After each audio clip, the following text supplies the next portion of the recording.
A gente vai falar agora do caso da cachorra Pandora. Agora vamos saber mais detalhes dessa história com o advogado Dr. Arthur Rollo, que vai esclarecer dúvidas dos direitos sobre o que fazer em casos semelhantes. Doutor, muito obrigada por vir aqui conversar conosco, Dr. Arthur Rollo. Ela não se perdeu. A impressão que dá é que deixaram a cachorrinha aí, é isso? Falta de cuidado, com certeza falta de cuidado.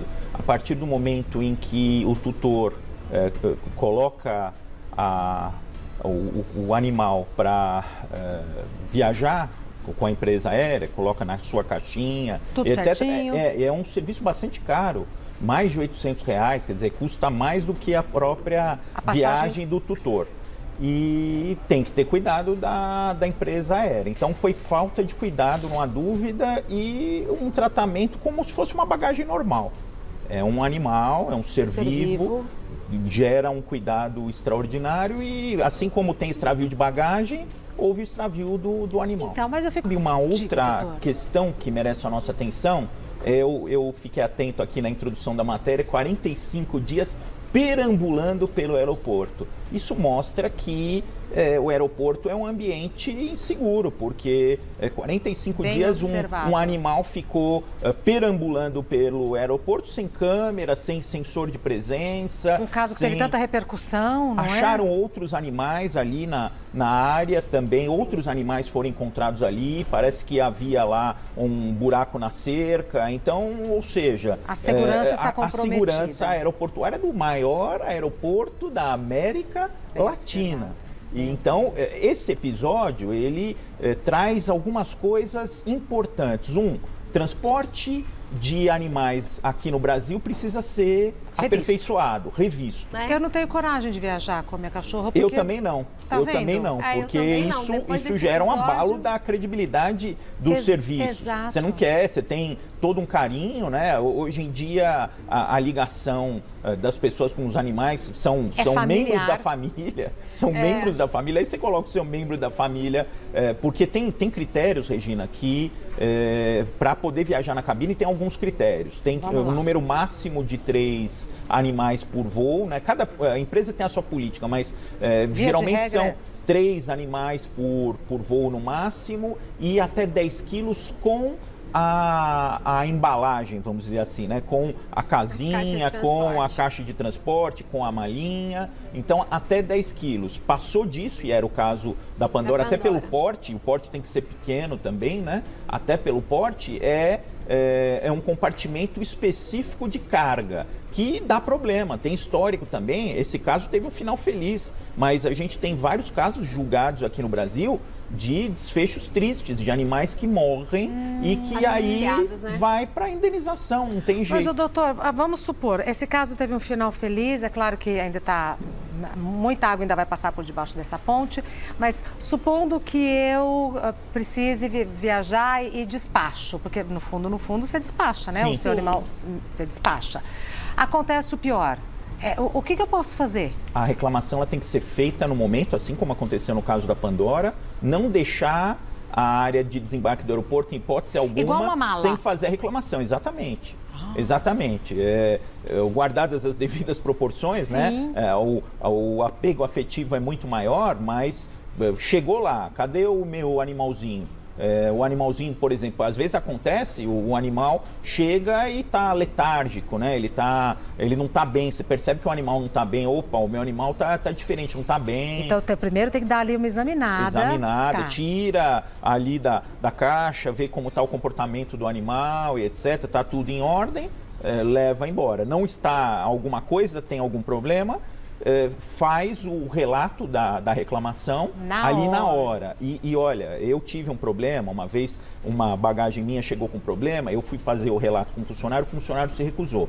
Aí entra em jogo o celular, para isso que a gente tem celular. Se tiver qualquer problema, uma forma de documentar é o celular. Mas tá me gravando, não autorizar a me gravar. Peraí, eu tô gravando aqui para documentar, para eventualmente usar na forma judicial. Então, o celular é uma ferramenta importante nesse tipo de situação, se recusarem a lavrar a reclamação. Então, o procedimento é igual quando a gente perde uma bagagem. Exatamente. Tem que ser não sair dali do local antes de ter ou um comprovante de reclamação, de que houve ali alguma anormalidade.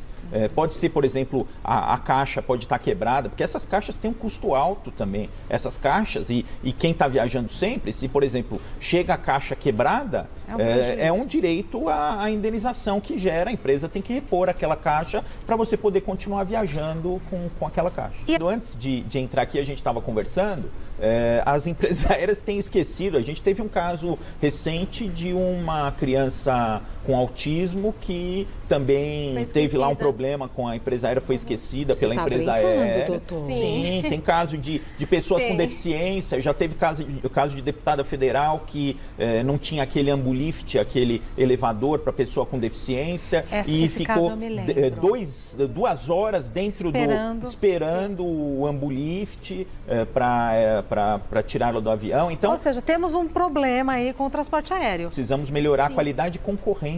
Hoje a gente tem 2 empresas que dominam o mercado nacional. Quando tem concorrência, uma empresa que presta um bom serviço, hoje, principalmente nesse setor aí de transporte de animais, a concorrência é absolutamente restrita, porque as empresas não são obrigadas a padronizar o transporte, uma transporta de um jeito, outra transporta de outro. Doutor Arthur, e a partir de agora, então, o processo está seguindo em segredo de justiça, mas o que pode ser feito? Porque eu não sei se é uma reparação financeira.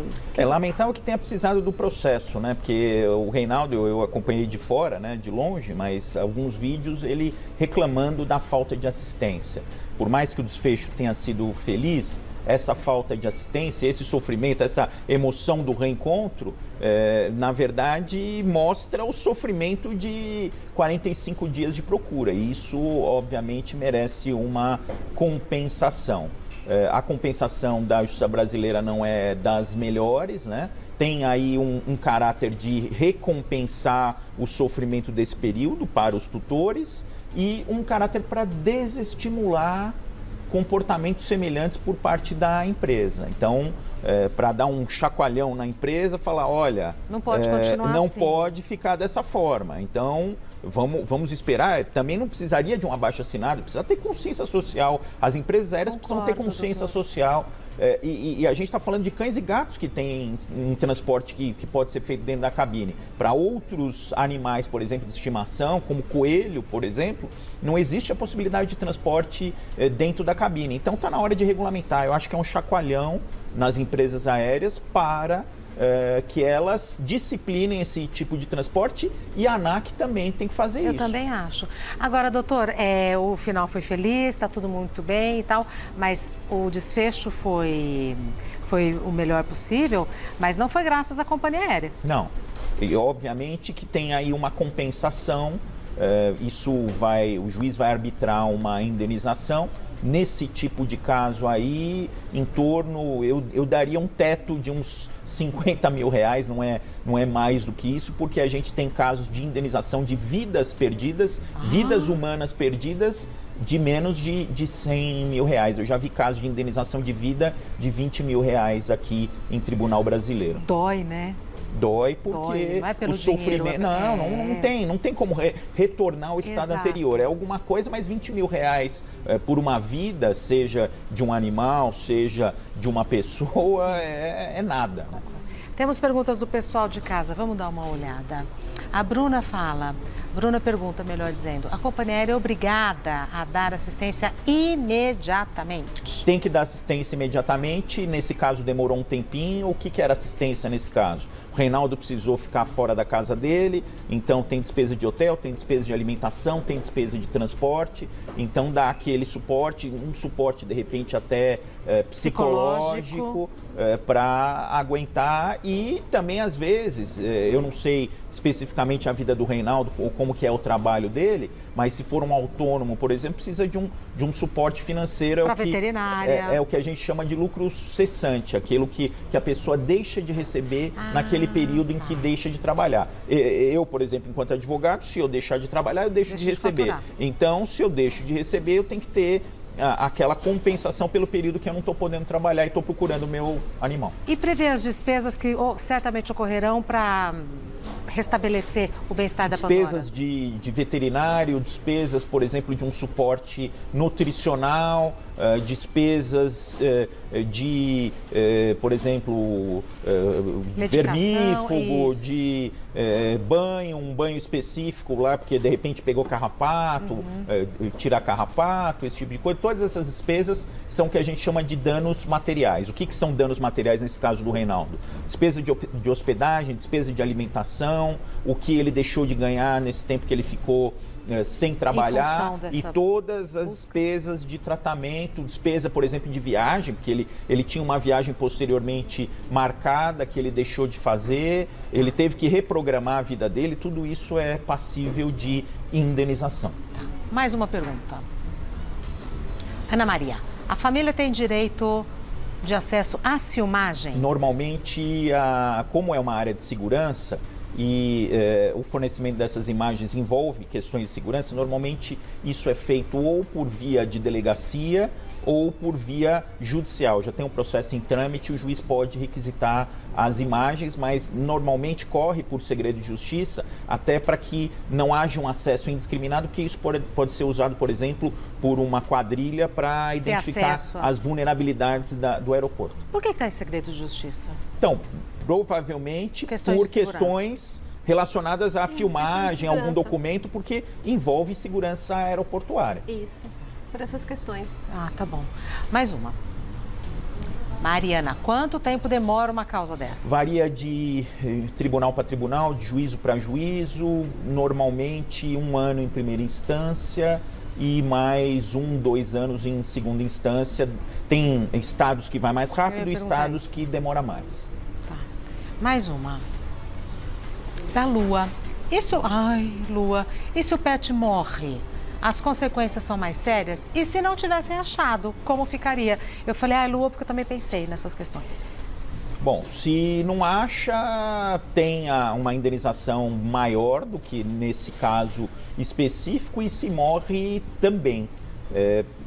Infelizmente, a gente tem casos que o judiciário não consegue resolver porque pessoas morrem, tem gente que perde algum membro, perde um dedo, perde uma mão, tudo isso é passível de indenização. O juiz vai analisar as circunstâncias do caso e vai estabelecer um valor, e tem critérios que os tribunais usam para dar uma indenização maior, uma indenização menor, tem parâmetros que são utilizados. Um dos parâmetros é compensar o sofrimento da família.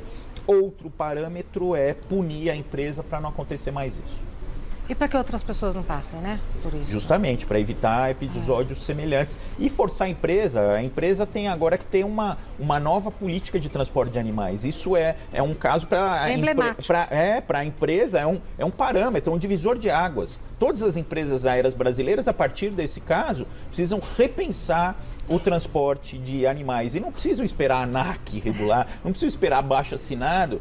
A empresa tem o seu papel social. E eu vou dar o Instagram também do Dr. Arthur Rolo, que é ADV, de advogado, é tudo junto.